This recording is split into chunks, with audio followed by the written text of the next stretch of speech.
Hello, everybody, and welcome back to the United Front, another edition of the podcast. I'm joined by the top red himself, man like Zayn. Zayn, how you doing, my brother? Yeah, not bad, bro. Not bad. How you getting on, man? What's going on? Bro, working, innit? Bro, you know, innit? But for those that don't, like I Yeah. said it last week, I'm working. I told my daughter I was working for Santa Claus. So to explain to her why I'm home so late and why I'm out of the house for so long. So yeah, I'm working for Santa Claus. I'm one of the people that is making Christmas happen. So yeah, that's me in my van. Not with the sleighs and the reindeer, but in my big boy van, driving around. Do you know what I mean? Trying to get to 100 places at once. But I'm still here for the United Front and to talk Manchester United, most importantly. But how are you? How's your week been? How's things? Oh, you know what, man? It's been steady, just getting on, chilling, jiu-jitsu, chilling. You know, it's that time of year, man, when you get hella lazy. So just been relaxing, cooling off. But man, it's been a while, man. We haven't been on the show together in probably about a good month or so, man. So yeah, Yeah, we looking forward haven't. to it, man. We haven't, yeah, man. There's a lot to talk about as well. A lot's happened. A lot to talk about, man. For those that are obviously joining, if you're new here, of course, make sure you take a second to pause, or even whilst I'm still talking, hit that subscribe button. Make sure you hit a like on the video. I don't care if you want to watch this video before you like it. Just like it first, innit? Yeah, it's free. Don't cost you nothing. Like the video, subscribe to the channel, and of course, there's going to be a lot coming out, a lot more of me as well, hopefully, on the channel. After Christmas, things will quieten down, and obviously we got big game, Boxing Day, Newcastle. It's gonna be a lot of content in and around that as well. So yeah, make sure you keep it locked on the channel. But today, guys, we got a packed schedule as well, right? We're gonna have a look at the Villa game, do a little recap, talk about obviously maybe where we lost the game and the issues we had to deal with. We want to also have a little touch on the fans. The current sentiment at United amongst the fans seems to be very hostile. I feel like it's one way or another. People are either seeing. I feel like people are seeing what they want to see, whether it's things are going well or things are going badly, and there's probably reasons for both of them to believe it. So we're gonna have to have a look at that, have a little chat about that. Also gonna have a chat about the favorite Man United topic of the week, the month maybe, which is Kobbie Mainoo. Obviously he's been in the news with the free Kobbie shirt, his brother, all of that. And me and Zayn have different opinions on that, to say the least. So we're gonna have a little bit of debate about that. And of course, we're gonna look at the injuries going into next game. And obviously there's been a lot of talk about transfers. January is only about 7-8 days away now. So of course, the transfer talk is hotting up. But best place to start. Let's start recapping yesterday evening's game. Zayn, I'm gonna start with you. 2-1 loss to Aston Villa. How do you feel about that? You know what, man? In all honesty, I'm not like, don't get me wrong, I'm not happy. Obviously, we lost the game, and I think I'm just frustrated. I think, yeah, frustrated is probably the best way of saying it, to be honest, man. Because I'm not gonna lie, I think we actually played very well. All things considered, the players that we're missing, even just how the game was actually going away at Villa Park. But we were putting in a good performance. Everybody was really putting in a shift, and it's just frustrating that it's just come down to those individual errors again. You know what I mean? The team are not helping each other out. I've seen a lot of, like, even me after the game, I was so pissed off. I was thinking, Yoris had a stinker there. But after watching things back a little bit again, you know what I mean? Watching the clips again, different, highlights, things like that. Bro, the team are not helping each other out. Like one of the goals, it might have been, I think, it's the first one, I can't remember if it's the first, no, it's the second goal. The second Villa goal. That ball should never be getting into the box in the first place. Dallo is just stepping off. Like, they're He's not got to be helping each stopping other out. across there. Dallo's got to be stopping across there. That's the first kind of point. He's got to stop it. Ugarte is just watching. He's trying to copy Van Dijk's aura defending. You know what I'm saying? And they're just like, tune out to the ball, bro. You're the CDM. You're not the centre back. What are you doing? Like, go pressure the ball. I've got something to say Like, about Ugarte as well. That little fucking piece of shit, bro. I can't lie, it pissed me off so much in that game, yeah. I was trying to hold back, but I swear to God, yeah. Listen, maybe I'm being harsh, and I don't want to pile on too much just because I know everyone's Ugarte is the punching bag right now for United fans, but I hear it. Pile on for no reason. But there's a reason why he's a punching bag, bro. And one of them, for me anyway, was that first goal. Might as well get the negatives out of the way whilst we're here, right? So the first goal, Morgan Rogers obviously gets that space on the left wing. Good pass to him. Obviously, Lenny Yoro has been like, the blame has been put on him mostly for this first goal, and I hear why. The mistake Lenny Yoro made, first of all, is letting him turn. Don't let him turn. Take him out or keep him close to the touchline, get tight to him, whatever you need to do. Don't let him turn and don't let him get into that space. Now, Lenny Yoro has won, let him turn, right? First mistake. Now, what happens afterwards is that Morgan Rogers cuts inside. Lenny Yoro is still chasing him, putting pressure on him, which is what he should do at that moment, right? Because that's what he can do at that stage. But the issue I have is there's so much space for Morgan Rogers to cut into, right? And for me, that's where you then have the midfielder step, right? And cover that space.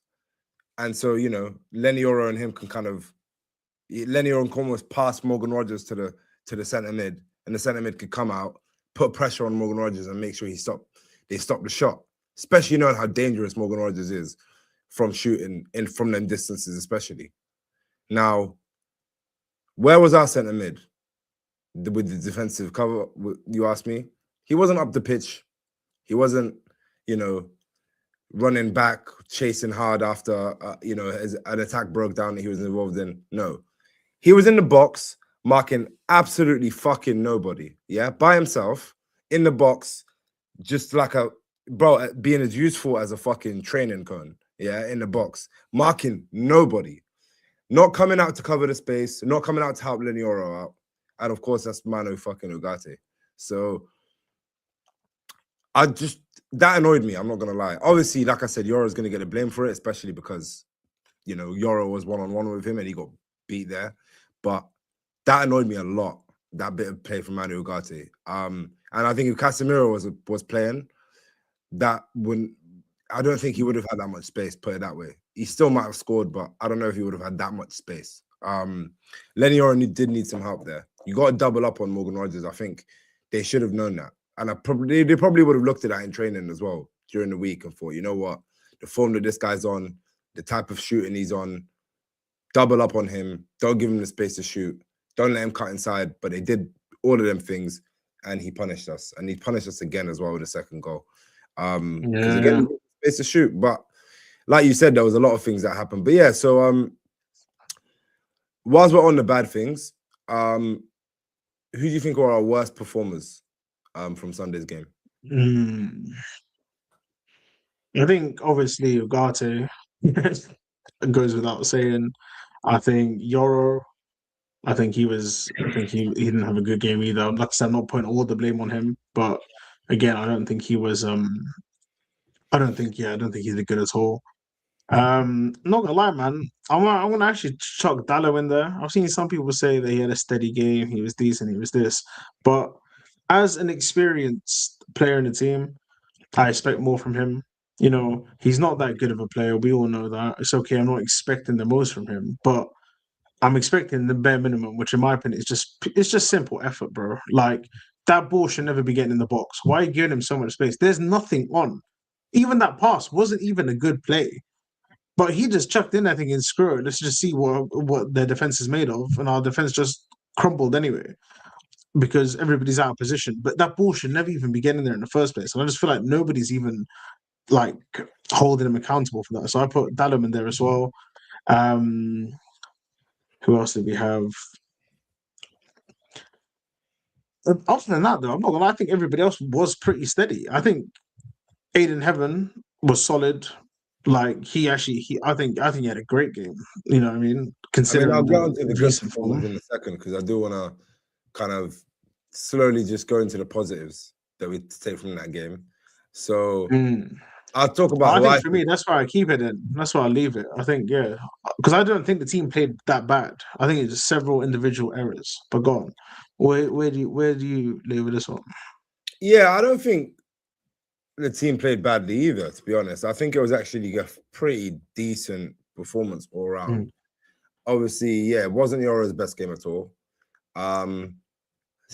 You know what? I've got a little bit of a mention. This might come out of left field, but actually, before I get to that, I'll just respond to your Dallo point. Because, listen, Dallo didn't have the best of games, but I don't think he's anything that bad, if I'm honest. Like you said, maybe you could be annoyed from the leadership standpoint or whatever, but I don't know if Dallo is that type of player generally. But also, like, he's actually been like one of our best attacking threats in the past like 4 or 5 games. I think he's got like what? I think like a goal or two, and like 2 or 3 assists. But we're talking about this game, bro. I don't. No, I I hear know. what you're saying. No. I hear what you're saying. Let me He's get to the been point. decent. Let me get to the point. He's been, but not this Let me game. just hold on, right? Dallo, like you said, there's only so much we can expect from my man, isn't it? And bro, he's given me way more than I've expected of him in the past 4 or 5 weeks. So I was almost expecting a stinker to come at some point because, do you know what I mean? He's not that like you said, innit? He's not that. He's gone for he's given us a good 4 or 5, innit? So, like, what do you want from the guy? Get greedy. You don't get greedy, innit? He ain't gonna give you 10 in a row, innit? He's not that type of player, innit? So that's Diogo Dallo. But so personally, I don't think he did. Like I said, I think it was a pretty steady game. Saying that he didn't give away any mistake. There wasn't any mistakes. Maybe he could have helped out a little bit with Euro. Maybe the second goal, not letting the cross in, she should have done that as well. But again, like once the cross goes in, there's still a few things that need to happen before that goal happens. Do you know what I mean? So it's not, of course. But yeah, cool. Let's move on to a little bit more positive things. And like generally from the team's performance, my perspective, I don't think that we played badly at all. I think we played quite well. I think we played better than Villa, if I'm honest. I think 100%. I think 100%. I think Villa took their chances and we didn't. Mateus Cunha, that was I actually started celebrating before he missed because I thought it was definitely a goal. Like there was in my head, there was no chance that's not going in. And I was like, like it was one of them ones. Like, oh my gosh, like mid celebration had to cut it off into like, it was horrible. But anyway, that in like 9 out of 10 games, that's a goal. Do you know what I mean? So like that would have been 2-2, and we definitely on another day would have taken another one of them chances that we had, or one of them shots from Cunha or from Sesko had that one-on-one as well. I think Sesko needs to do better. I'm not gonna lie. I don't think the thing is he's been out for a little bit. He's a little bit. I was gonna say I'm giving him the benefit of the doubt because he's been out for a while, but he needs to do a bit better. I think that chance, that was a half chance to kind of turn into a good chance, and I think he could have done more, and maybe should have done more. But anyway, the left field one that I was gonna mention before we go into the positives actually was Senna Lamons, bro. I'm not gonna lie. I feel like he could have done more for both of them goals. They weren't right in the corner. Like, it's not like they were side. I don't agree with this. I don't agree. I don't agree. Guys, get in the comments. I don't know if you agree with me or not, but for me, those goals. Listen, I'm not gonna sit here and cuss him out. He's been great for us since he's coming to the team. He's still a young keeper, getting used to the league, all of that. But I don't know, man. I just feel like they weren't that far into the corner. I just think maybe he could have done better, especially when I saw it from that angle from like behind Morgan Rogers. I thought like it was a good shot, but like it was a good finish. I watched, bro. You don't understand. I watched this goal back like 10 times because I see this debate all over Twitter. Those people in the camp of he probably could have done better or he probably should have done better. And I see a whole other camp where it's like, listen, it was a tough shot. It was a good shot. But it's definitely not one where I'd mark him down on it. I don't think it was one of them ones, in it to the point where I'd be like, nah, man, he definitely should have done better there. I think there are other goals that we've conceded in previous games where I would say that definitely over that goal.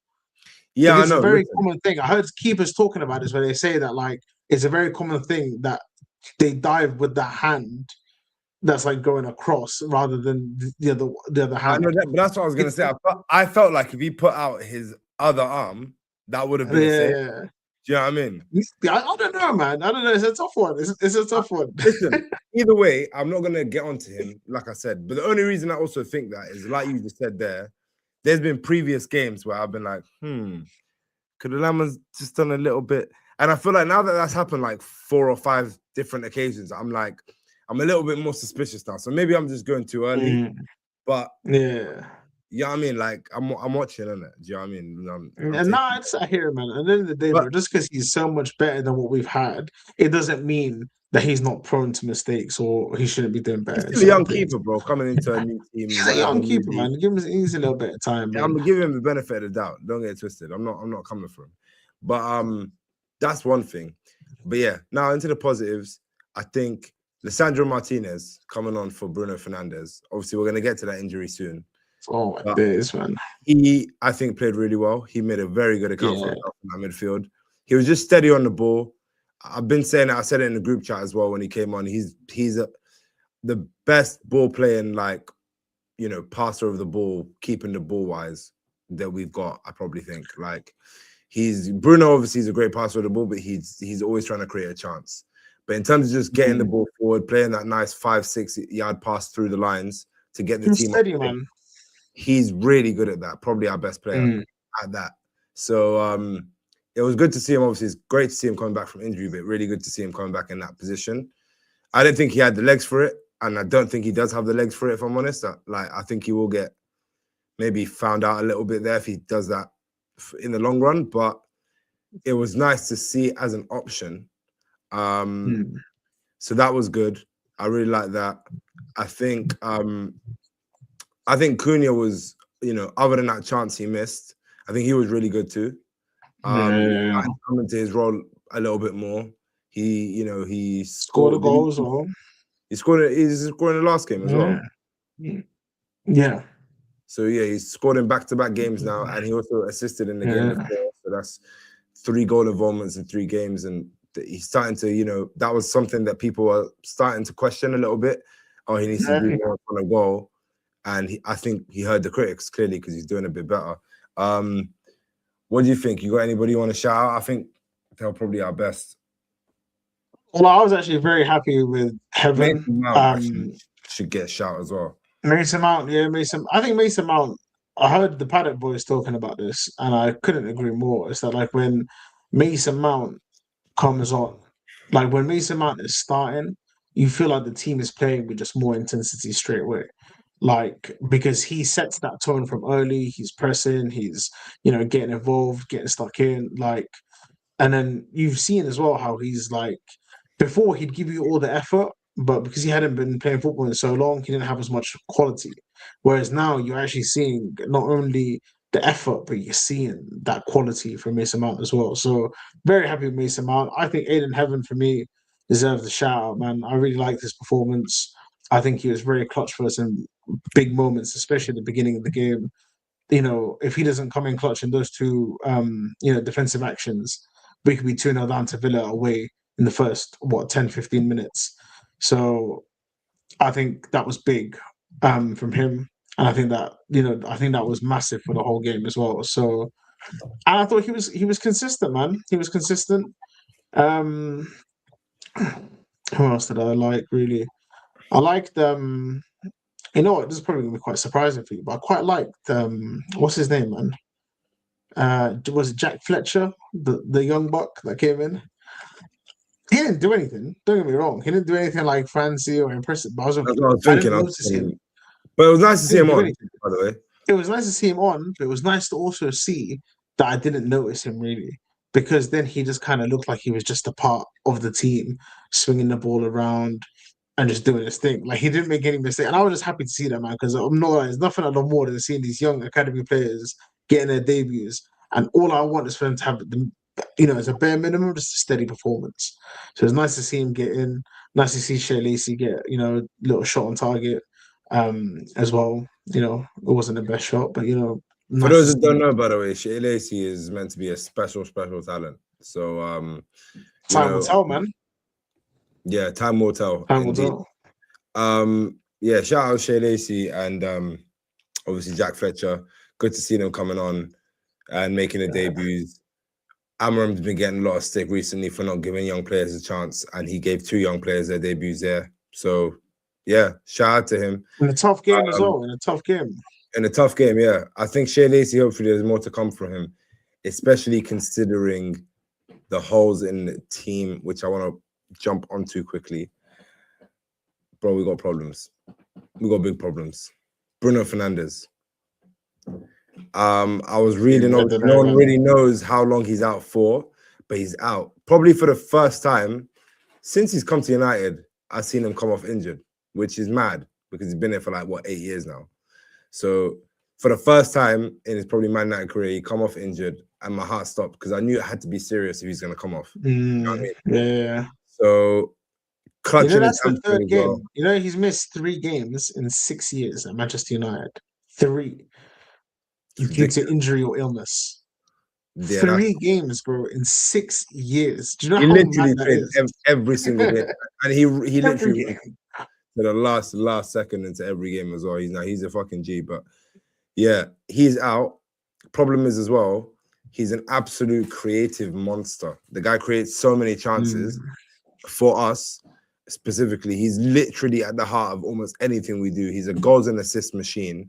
But he's also just a chance creator. He creates chances for other players to actually get goals and assists too.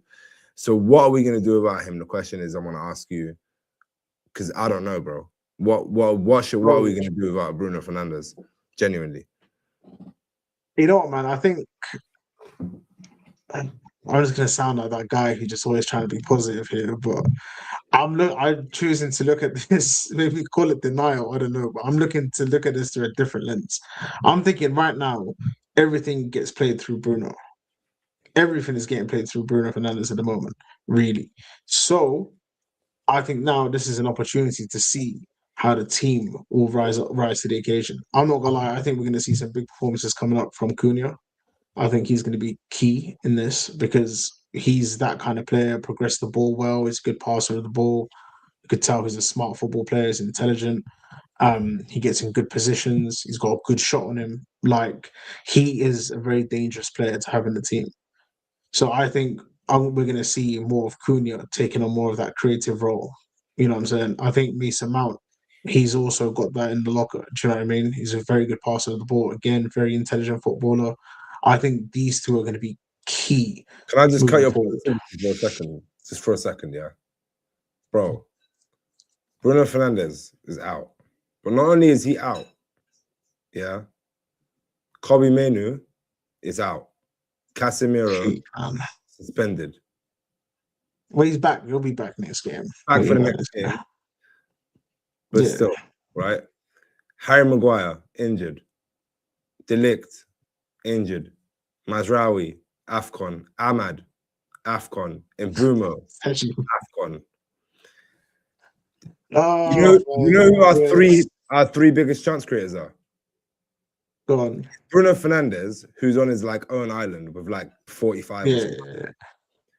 Then it's Ahmad with 23 in second, and then it's Mbeumo he's got 21.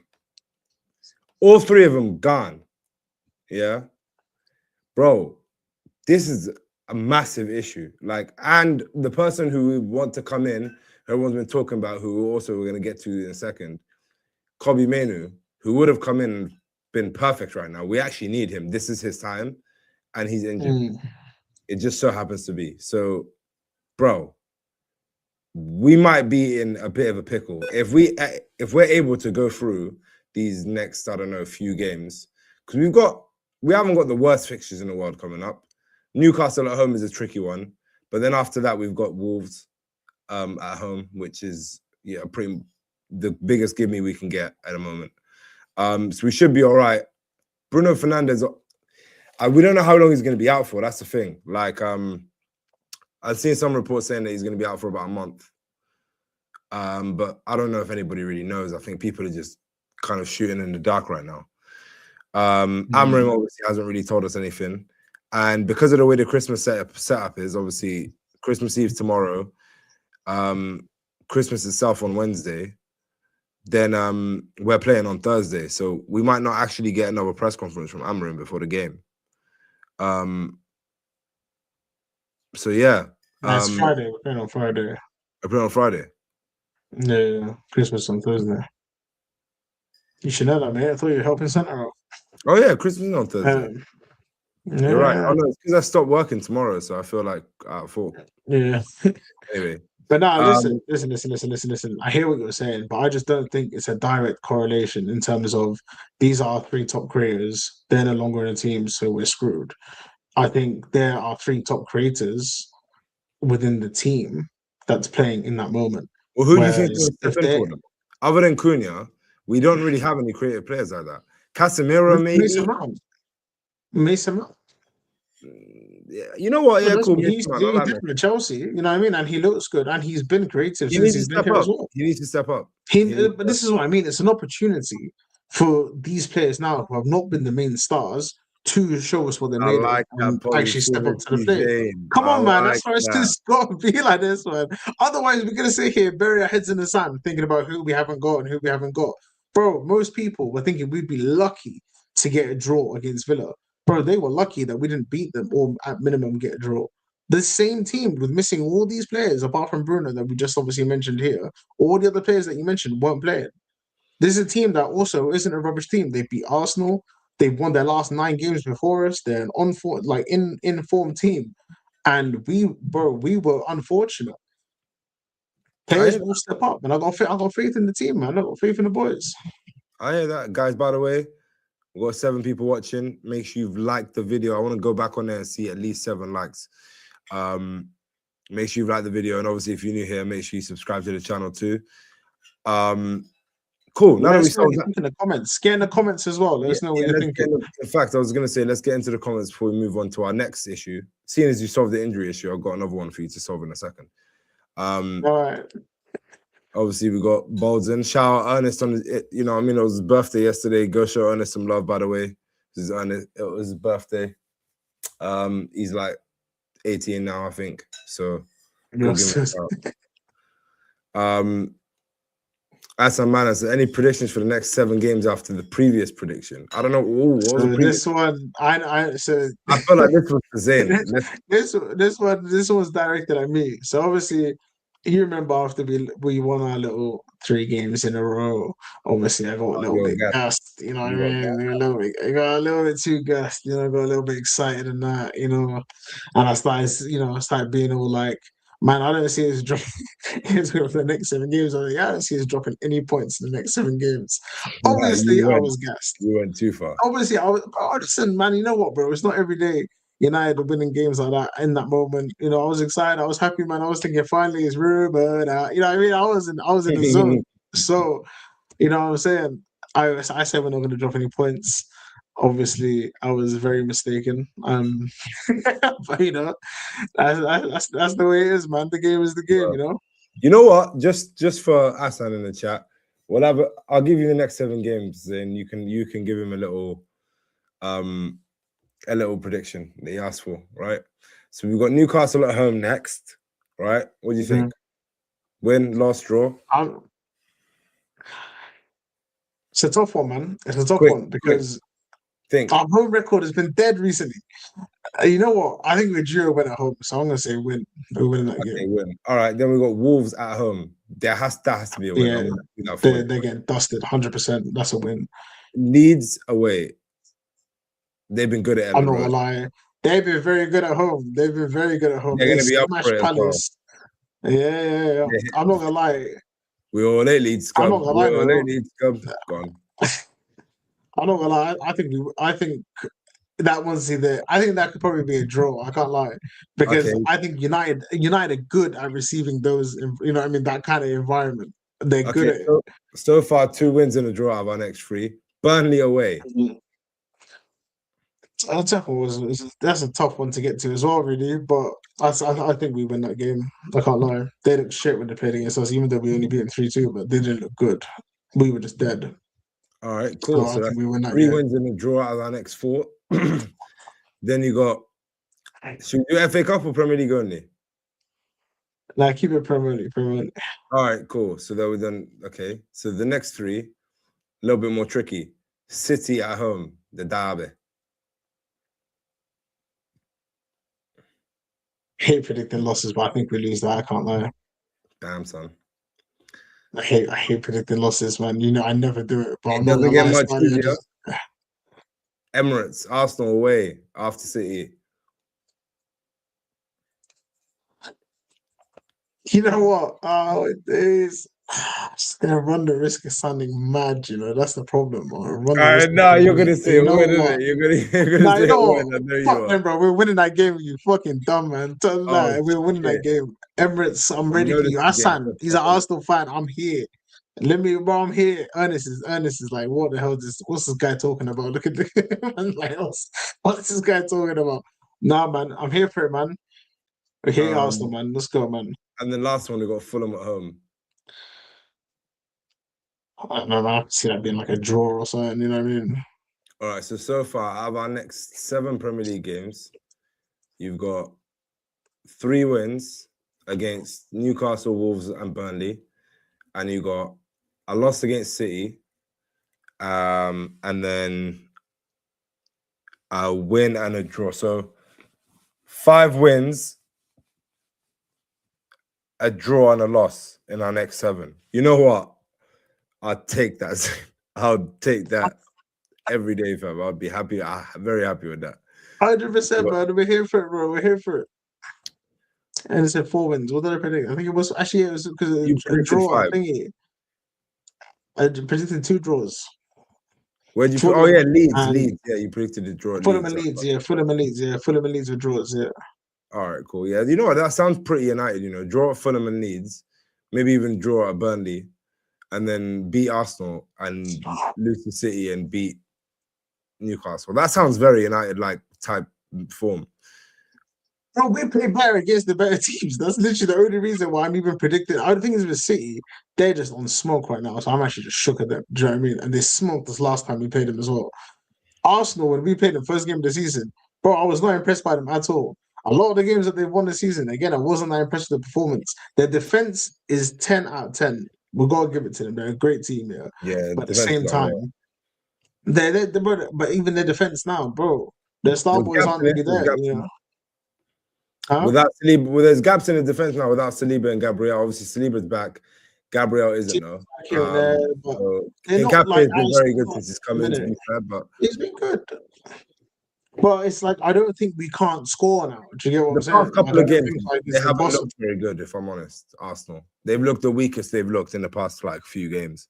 And that's what I'm saying. That's why I have that bit of like, you know what I mean? Like Maybe we get to that they point lost in the this. season, we play 1 game a week. They might be a bit tired. You never know. We could catch them on an off day. Anything could That's happen. what I'm saying, bro. You never know. You never know. And we like the big games, bro. We like the big games.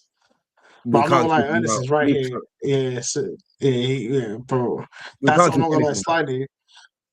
They, I hear it. But I'm not gonna lie, if they attack the way they attacked in that home game that we played first game of the season, I ain't even that worried, man. They look trash that day as well. Man, and Mr. Wikipedia, man, shout out Mr. Wikipedia, man. Man said, take it 1 game at a time, bro. I hear it. I actually hear it. We're getting too carried away. But this is all Aslan's fault, isn't it? He asked for the prediction. You got the prediction, man. And since most of the squad is back by the time United come to Emirates, No, we'll play a steady Af's AFCON. gonna be done by then, I think. Mm. All right, Anyway, let's move listen, on then. enough of that. Yeah, that's what I'm saying. Let's get to Kobe Mainoo. Let's talk about Kobe This is the Mainoo. problem I wanted to solve. So, for those that obviously haven't been privy to the conversations that me and Zayn have had, there's obviously the situation that's happened to Kobe Mainoo. He had his half brother Jordan Mainoo, Jordan something Mainoo. He came to the what do you call it, to the United game the other day against Bournemouth and wore a free Kobe shirt. It's in the thumbnail if you ain't seen it. I'm sure you've seen it. If you're watching this, you've definitely seen it. Long story short, the argument we've been having, or debate that me and Zayn have been having, is, did Kobe know? I don't think, if he did know, I don't think he was happy about it or okay with it. And two, I'm not even sure if he knew at all, right? Zayn is from the camp that he does well. Maybe I'll let Zayn actually explain his point. Go on, Zayn. The floor is yours. He knows, bro. Like, listen, first of all, Kobe would have got him that ticket probably in the first place to even come and watch the game. Are you telling me, knowing the situation, knowing all the talk that's going around at the moment, how this is a hot topic, how Amram gets asked about it every single press conference, all of this bullshit, yeah? You think Jordan's not told Kobe, yo, I'm going to wear a t-shirt that says free Kobe on it? Listen, I'm not saying Kobe said, yo, wear it, definitely, thank you for that, all that. But did she like Ernest to just put in the chat here, it's Jordan again? You know what I'm saying? This damn fool, Jordan's absolute imbecile, bro. Absolute waste, man, this guy. Bro, he's best known for not being known by that girl. That's his most famous clip. He's best known for who's Jordan again. When she said it, she's like, Jordan again, you know. Jordan like, again. That, bro? Jordan again. I literally, yeah. So this absolute scrub, yeah. You're telling me this guy did not want to get this guy had to get the go ahead from Mainoo. Or at bare minimum, he would have told him he's doing it. Otherwise, because that's a big problem, bro. That can cause him so much bullshit. Do you know what I'm saying? Like, there's no way he does that without letting him know he's doing that. I just think that's insane. All right. My point is, yeah. Obviously, disclaimer by the way, guys. No one really knows what happened, and no one really knows if Kobe knows. Of course, we don't know. It's an assumption. It's all an assumption. No one really knows why it happened. There was rumors that it was a fan stage thing. There was some rumors that Kobe told him. Rumors that Kobe told him not to. Everything that's out there. All rumor for literally everything. So I just think, first of all, I think Kobe would have been told by Amram before the game, at least, even if it was an hour, a couple of hours before the game, he would have been told, you're going to play today, right? The maximum you're going to get is maybe 30 minutes. The minimum you're going to get is, I don't know, 10 minutes. But you're going to play today because managers make those decisions well before the game starts and they tell their players. It's not so, and they train for it. Do you know what I mean? It's not like a, off the cuff type thing in every scenario. I don't agree with that. But that's what happened. That game was crazy though. No, but that game wasn't like that game ended 4-4. Hold on, which is why I said, he would have told him, you're going to get a minimum of, let's say, 10 minutes. No, I hear what you're saying. A maximum of let's say, 30. If the game starts going mad and I need you early, I'm going to call you in, right? That's a very normal conversation to have. It's normal. I hear what you're saying. Yeah. But Amram's not going to make it a decision, bro. Huh? I said Amram will do what he believes is the best play in the moment. I'm not saying he didn't say this to him. I'm not saying he did say this to him. We don't know that. Of course, like we said, this is all. I'm saying it's very likely that would have been said on it. Yeah, because that's usually what managers just do. They usually have the plan for the game and they're like, okay, these are the subs I'm going to use if I have to use them. This one I use them, whatever, blah, blah, blah. Anyway, it's an irrelevant point. Regardless of whether they had that conversation or not, I think Kobe would have known or would have been under the impression that there's some games coming up where AFCON's going to happen, players are going away. There's been rumors all week that there's this 4 at the back happening, that we've been training at 4 at the back. Kobe would have been part of these training sessions. He would have been involved in these drills. He would have been thinking, oh, you know what? This might work for me. Things are opening up for Kobe. We can see that from the outside looking in. Forget about the people actually inside around Kobe. He probably knows even more so that there's doors opening up for me. If we can see that, me and you right now sat from our seats, do you not think Kobe is thinking there's going to be some opportunities? I completely agree with that. Cool, right? Why would he then be like, okay, now when I'm actually going to get opportunities, right? Bear in mind that he might have also had that conversation with Amram that you're going to play on the weekend too. Why would he then tell his brother, I'll go wear a free Kobe shirt? I didn't say he did that though. I didn't say he went and told his brother. I'm saying his brother's done it, and I just don't think he done it without him knowing. Why would he know and be okay with it? Because at the end of the day, he can't stop his brother. He could tell his brother, you know what, don't do it. Yeah? I don't want you to do it. And if his brother goes and does it, Again, I'm not blaming Kobe for that because that's his brother just being a knob. Blaming him either. I'm not blaming him either for that. But that wasn't the argument we were having.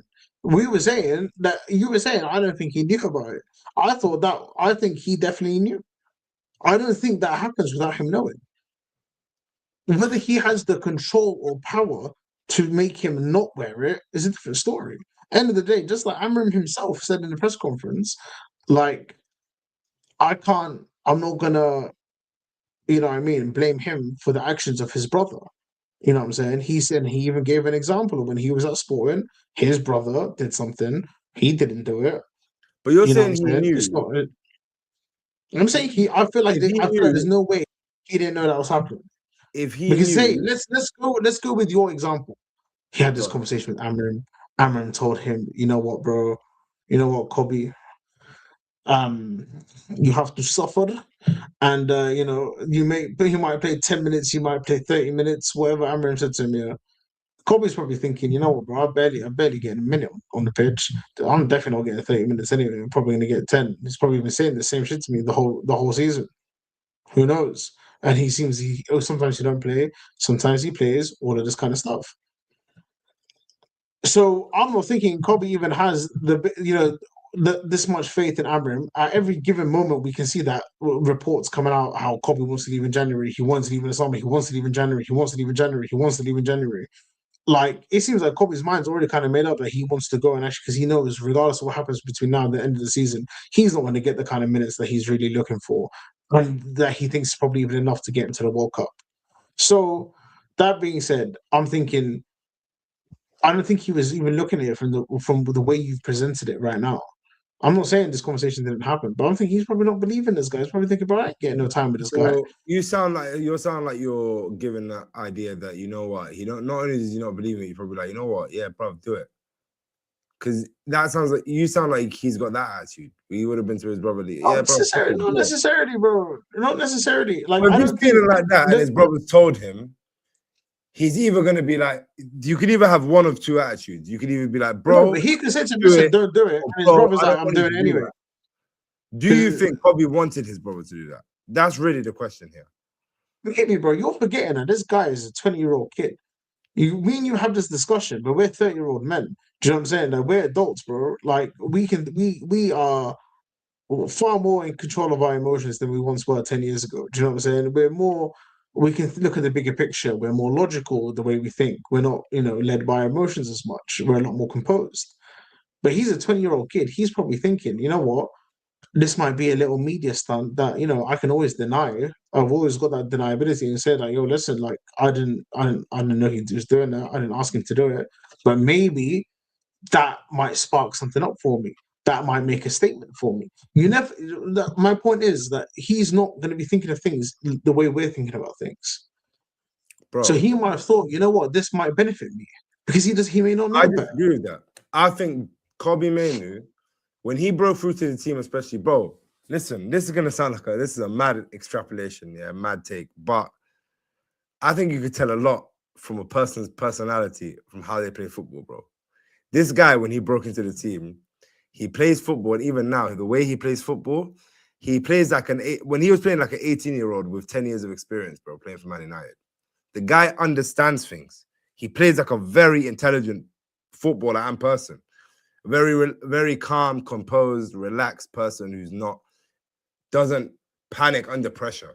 That's one of the biggest things that Kobe does. Like, I think, bro, when people press him, he's press resistant.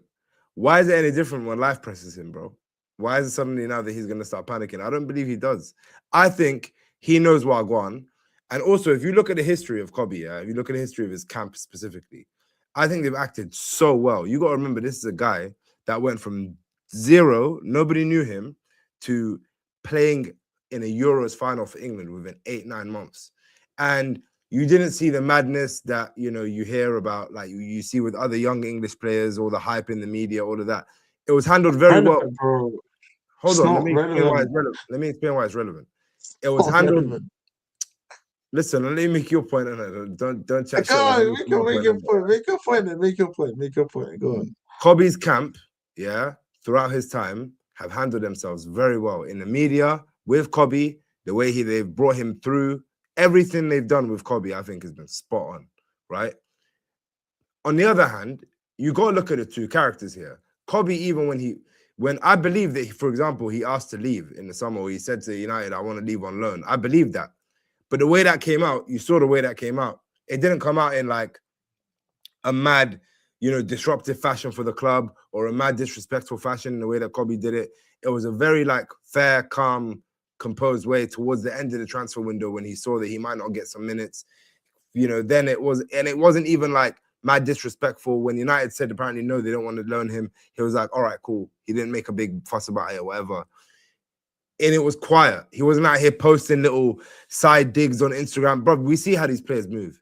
They post a little, eye emoji with a plane when they're thinking of leaving, and that, they want to. He's not that type of player. We know he's not. He's never been that type of player. He's not that guy on social media. I don't understand why he suddenly will turn into that guy today. But then on the other hand, you look at again, hold on. On the other hand, you look at who we're talking about here, really, which is Jordan Mainoo. Yeah. And you look at his actions throughout his past and his history. And the actions of his past show us that he's an attention-seeking little shitbag. Yeah. He's been on Love Island, attention-seeker behavior 1. Yeah. The guy isn't really known from anyone or anybody. Yeah. He's a model. This pure attention-seeking behavior vibes, job. Yeah. That's just an attention-seeking job, being a model. Yeah. Oh, look at me. I'm a model. Look, can everyone see me? Yeah. Move, man. Anyway, then he changed his name. Yeah. He was just Jordan Hames when he went on Love Island. Yeah. And then my man changed his name to Jordan Mainoo Hames. Yeah. After Kobe made his debut and started making a name for himself in the Manchester United team. For me, that's attention-seeking 101, bro. Yeah, this is just tick, tick, tick, attention-seeking. And also what that tells me is you're trying to use the Mainoo name because of Kobe to build a name off yourself. Yeah? So why isn't this the perfect opportunity for a man like Jordan Hames to come through and use Kobe's name on a T-shirt to make a name for himself? Because at the end of the day, and this is the annoying thing, it's actually bad for Kobe, and he should know that. Because Kobe came on in that game, he played the most minutes he's played for us all season, and he played really well. And instead, everyone's talking about his dickhead brother wearing a fucking free Kobe Mainoo t-shirt. This is, I think, 100%. It doesn't make logical sense for Kobe to have been part of this or behind this or supporting Yes, this. bro. The initial argument was did he know or did he not know? I don't think he knew. Everything you just said is completely irrelevant. I think it's completely irrelevant to the argument. No, listen. 1 second. I heard you here. Go on. For the last however many minutes here. And yes, I agree with every single thing you said. We know that. We know what Kobe's like. We've both seen it. You know what I'm saying? He's not a troublemaker. He asked to go politely in the summer. They said no. He asked again. They still said no. It's not happening. He shut up. He sat down and he played when he played, and that was it. And then now January's come around, he's asked to leave again. Completely fair. Okay. We know the history of Kobe. Everything, the way he's acted has been perfect. It's not an all or nothing thing. Me saying that he was in the know doesn't mean he's like Garnacho with the go on holiday. Then we'll see. But if he knew, why didn't he stop it? Is my point. Why, if he knew, why wouldn't he say, "Bro, don't do that"? Listen, he might have said that, and like you said, like you just explained what his brother's like. Maybe he didn't listen. But again, he's patting him the tickets. He's done all this stuff, like you said. I think if I'm not saying he planned it. I'm saying he might have known. Because that was my brother. And also, one thing you mentioned, I was against it. I would have been like, nah, bro, you ain't coming, bro. I'm canceling your tickets. If you come wearing some stupid free fucking Mazen t-shirt, bro, you're not coming, bro. I'm never giving you tickets again. Like, I'd be vexed, bro. I'll come out on this. Listen. I hear what you're saying. But I think maybe, and the point you mentioned is that Kobe was very respectful. He was very patient. Maybe he's lost a bit of patience. Maybe he's thinking, I took the nice route. They didn't listen. I'm not going to do this. I'm not going to stop him doing it. I don't care. It's not my business. Maybe that's the approach he took. He thought, whatever comes of it, comes of it. That's what I'm saying. I'm not saying he definitely did it. He planned it. He was the mastermind behind this. All of this shit. Nah, man. But I'm just saying, bro. He probably knew, man.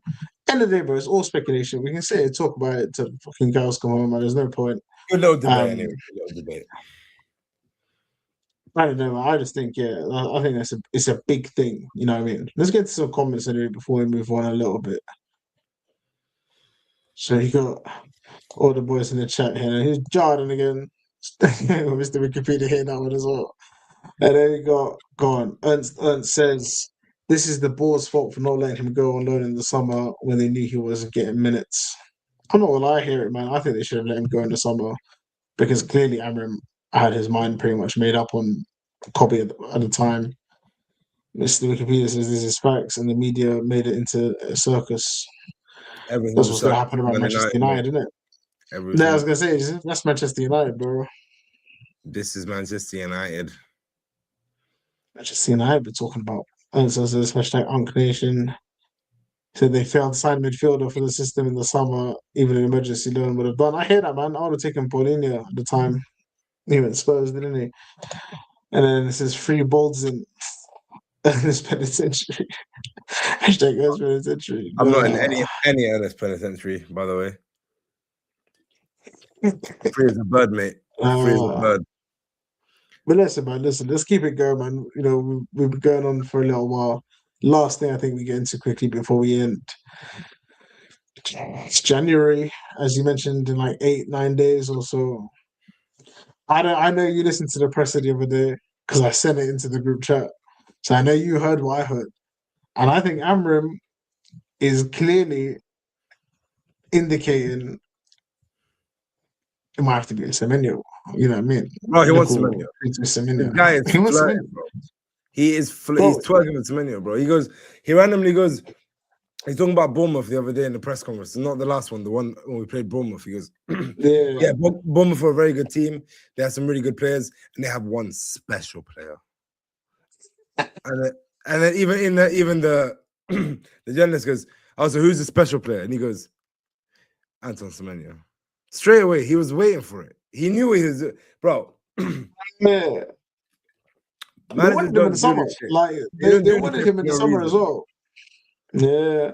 Apparently they wanted him in the summer, but Bournemouth wanted 75 million for him. And United said no. But 65, I think, is around the mark that it seems that we want him for. He's available for that in January. You saw Ornstein yesterday report that he apparently turned down turned down Tottenham because City and United are interested in him. He wants to focus on them. And Liverpool so far haven't made a move. So it looks like he's going to have to pick between City and United. Might be another choice. I can't lie. I think it happens. I'm not going to lie. I reckon it happens. It's, good week or two before January even starts. But I think this happens. And I think it happens early in January. And I think the way I'm happen before the 10th anyway. Yeah, it does, because that's when the release clause ends. But I think the way I'm talking and the way that I think this has been bubbling along, even what he said in the press conference the other day when he said, we might sign someone, it might not be a player that for the position that we need, basically in the mid. But he's but if a player becomes available that we've always wanted, then we'll take the opportunity. Obviously, that player that they wanted in the summer, who's now available in January. It doesn't take a mathematician to put 2 and 2 together here. Obviously, of course. You know I mean? So yeah, do you know what it is? United. Do you know what it is, man? Slightly, I'm not gonna lie. I've had this conversation with several different people. So 2 of the boys from work who have our group chat, we talk about United every day, and then obviously a few other people, Shaq, all the other boys as well. Bro, I'm not gonna lie. I think we beat City to the signing because Semenyo. First of all, look what Manchester City have. Like they play such a strict system. Look at players like Grealish, the kind of players that were carrying teams on their backs and you know what I mean, doing their thing. They get put into this little cage where they have to play this certain little way in this certain little place. There's no freedom. And ultimately, I think that like ruined a player like Jack Grealish. Second of all, look at the competition. This player ain't gonna want to sit on the bench. This guy starts for Bournemouth week in, week out. He plays for United. He starts week in, week out. Do you know what I'm saying? Like this guy's not. He's gonna And have I to think the go most there. important reason that you haven't mentioned as well, Pep Guardiola doesn't seem to be sure to be staying at City after this summer. Yeah, exactly. Yeah. And even if he does, bro, you're getting maximum the rest of this year, maximum, and then next year at best. That's it. And then he's gone. So if he's not gone if he's not gone at the start of the next year, he'll be gone at the start of the year after. So I think Semenyo does come to United as well. I agree with you. I think he does, man. I think because I think he can play in any of our positions as well. We want versatile players. This guy, we can play him up front. You can play him left 10, right 10, left wing back. Right, you can literally play this guy anywhere. He's actually such a sick player. You can play Like up you know what I'm front saying? as He's a well, sick yeah. player. Playing either of the tens and either of the wing backs. So very, very versatile. And Amram's also hinted at wanting versatile players over the years as well. So yeah, I think we'll get him. I fancy this board going out and getting him. Absolutely. Like, I feel like they got it.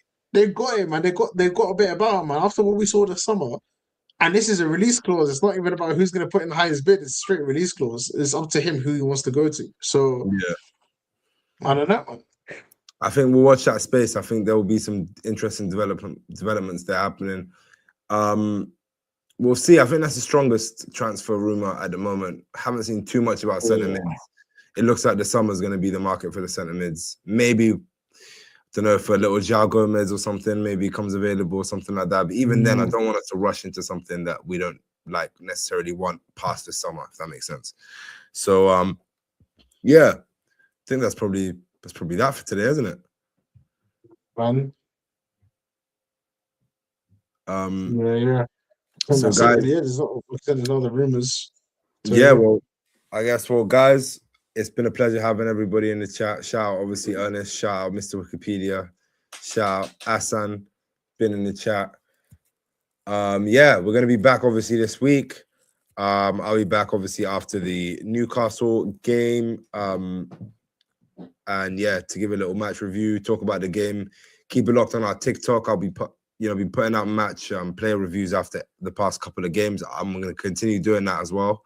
So get it into me on the TikTok, the comments on these comments or whatever. DM me, all my details out there. If you specifically about player ratings or whatever for the game, any thoughts or anything like that, and I can address them maybe in the match review. But yeah, keep it locked on the channel. If you're new here, subscribe. Make sure you like the video. If you've listened this far, make sure you like the video. And we will see you very soon. Zayn? For me, man. Peace. Take care.